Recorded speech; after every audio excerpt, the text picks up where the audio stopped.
नमस्कार। आज हम 1857 की विद्रोह की जड़ों को जरा गहराई से समझने की कोशिश कर रहे हैं। जो वजह हमारे स्रोतों में बताई गई हैं उनको खंगालेंगे। कोशिश यही है कि ये जो पूरी जटिल तस्वीर है ना, वो थोड़ी साफ हो सके। तो हम खास तौर पर देखेंगे राजनीतिक फैसले, समाज में क्या चल रहा था, आर्थिक हालात कैसे थे, और हाँ, धार्मिक भावनाएं और फौज के अंदर के मुद्दे, ये सब कैसे एक साथ मिलकर इस बड़े विद्रोह का कारण बने। चलिए शुरू करते हैं, परत दर परत खोलते हैं इसे। शुरुआत करते हैं राजनीतिक वजहों से, जैसे डलहौजी की नीतियां। एक तो वो गोद निषेध सिद्धांत था। हाँ, डॉक्ट्रिन ऑफ लैप्स। बिल्कुल, मतलब अगर किसी राजा का अपना बेटा नहीं तो अंग्रेज रियासत हड़प लेते थे। इससे कई रजवाड़े खत्म हो गए। और सिर्फ वही नहीं, सही, फिर वो अवध जैसे राज्यों को कुशासन का बहाना बनाकर, हाँ, कुशासन का आरोप लगाकर कब्जे में ले लिया। हाँ, और मुगल बादशाह के साथ जो बर्ताव हुआ वो भी बहुत चुभा लोगों को। उससे भी गुस्सा भड़का। हाँ, और ये सिर्फ कुछ राजाओं या नवाबों की बात नहीं थी। इन सब कदमों ने आप देखें तो बड़े पैमाने पर एक बेचैनी फैला दी थी। लोगों को लगा कि भाई ये तो हमारी पूरी व्यवस्था ही बदल रहे हैं। उसी दौर में एक अफवाह भी थी कि रूस क्रिमिया युद्ध का बदला लेने के लिए भारत पर हमला कर सकता है। अच्छा, हाँ, तो कुछ लोगों को शायद उम्मीद बंधी कि अंग्रेज अगर उलझे होंगे तो विद्रोह कामयाब हो सकता है। और एक और दिलचस्प बात बताइए। एक भविष्यवाणी भी चल रही थी। अच्छा, कि अंग्रेजी राज सिर्फ 100 साल चलेगा। ओह हाँ, 1757 प्लासी से। बिल्कुल, 1757 से 1857 तक।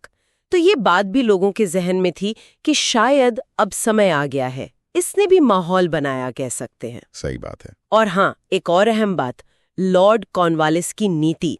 भारतीयों को ऊंचे सरकारी पदों से मतलब लगभग बाहर ही रखा गया था। हाँ, ये भेदभाव तो था ही। और अदालतों में भी पक्षपात होता था, अंग्रेजों को तरजीह मिलती थी। हाँ। भले ही वो 1833 का चार्टर एक्ट था। हाँ, जिसमें बराबरी की बात कही गई थी। कागज पर तो कही थी, पर असलियत में लागू नहीं हुई। तो वो वादा भी एक तरह से खोखला साबित हुआ। भेदभाव का एहसास और बढ़ गया। ये तो हुई सत्ता और शासन की बातें, लेकिन जमीन पर आम लोगों की जिंदगी पर, उनकी सोच पर इसका क्या असर पड़ रहा था? मतलब समाज के लेवल पर क्या तनाव थे?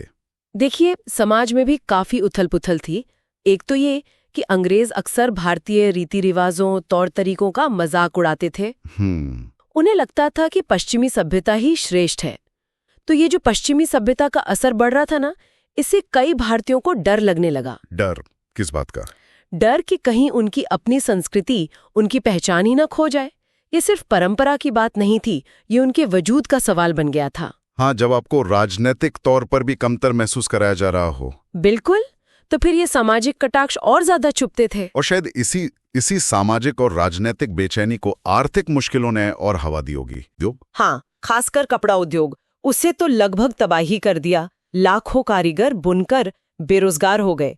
दूसरी तरफ जमीन पर लगान इतना भारी था कि किसानों की कमर टूट गई। ये तो दोहरी मार थी। हाँ, और ये सिर्फ पैसा छीनना नहीं था, ये जो सदियों से चला आ रहा सामाजिक और आर्थिक तानाबाना था ना, उसको तोड़ना था।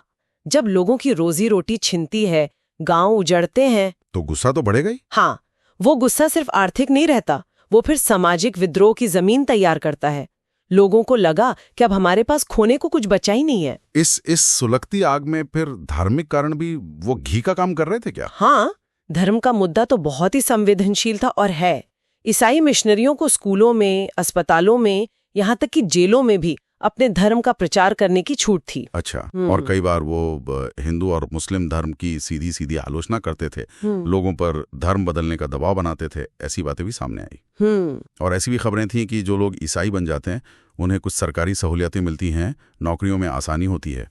तो लोगों को लगा कि ये सिर्फ राज नहीं करना चाहते। बिल्कुल, उनको लगा कि हमारा धर्म भी छीनना चाहते हैं। ये डर बहुत गहरा था और इसने गुस्से को और भड़का दिया, जाहिर है। इन सब वजहों के बीच फिर सेना में, फौज में भी अंदर ही अंदर कुछ पक रहा था, जो आखिरकार चिंगारी बना। सही कहा, वो चर्बी वाले कारतूस जिनमें कहा गया कि गाय और सुअर की चर्बी लगी है, वो एक तत्कालिक कारण बने। हाँ, ये बात तो बहुत फैली थी। बहुत ज्यादा। इसने हिंदू और मुसलमान दोनों ही सिपाहियों की धार्मिक भावनाओं को बुरी तरह से आहत किया। उनके सब्र का बांध टूट गया। लेकिन सिर्फ यही वजह तो नहीं रही होगी फौज में। नहीं, बिल्कुल नहीं। ये तो जैसे आखिरी तिनका था। भारतीय सैनिकों के साथ भेदभाव तो पहले से ही चल रहा था। तनख्वाह कम थी, प्रमोशन के मौके न के बराबर थे, अंग्रेज अफसरों का बर्ताव भी अक्सर बुरा होता था।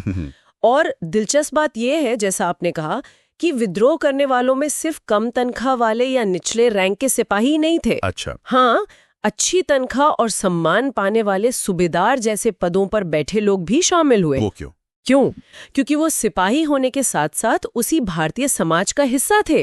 वो देख रहे थे कि उनके गांव के लोगों पर, उनके रिश्तेदारों पर क्या जुल्म हो रहा है। हाँ, वो समाज से कटे हुए तो नहीं थे। बिल्कुल। तो ये सिर्फ उनकी नौकरी का सवाल नहीं रह गया था, ये उनकी पहचान का, उनके लोगों का सवाल बन गया था।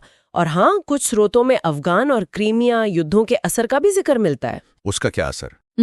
शायद इन युद्धों में अंग्रेजों को जो मुश्किलें आईं, उससे उनकी जो अजेय होने की छवि थी वो थोड़ी कमजोर हुई होगी। सिपाहियों का शायद हौसला बढ़ा हो कि इन्हें हराया जा सकता है। तो कुल मिलाकर अगर हम देखें, तस्वीर ये बनती है कि ये विद्रोह किसी एक वजह से नहीं हुआ, ये सब कुछ जुड़ा हुआ था। हाँ। राजनीतिक फैसलों ने जमीन छीनी, हाँ। आर्थिक नीतियों ने रोजी रोटी कमर तोड़ दी, सही। सामाजिक व्यवहार ने आत्मसम्मान को चोट पहुंचाई, सही। धार्मिक दखलंदाजी ने डर पैदा किया, हाँ। और आखिर में फौज के अंदर का जो गुस्सा था वो बारूद बन गया। हाँ, बिल्कुल।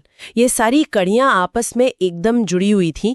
एक जटिल जाल था जिसमें हर धागा दूसरे से जुड़ा हुआ था।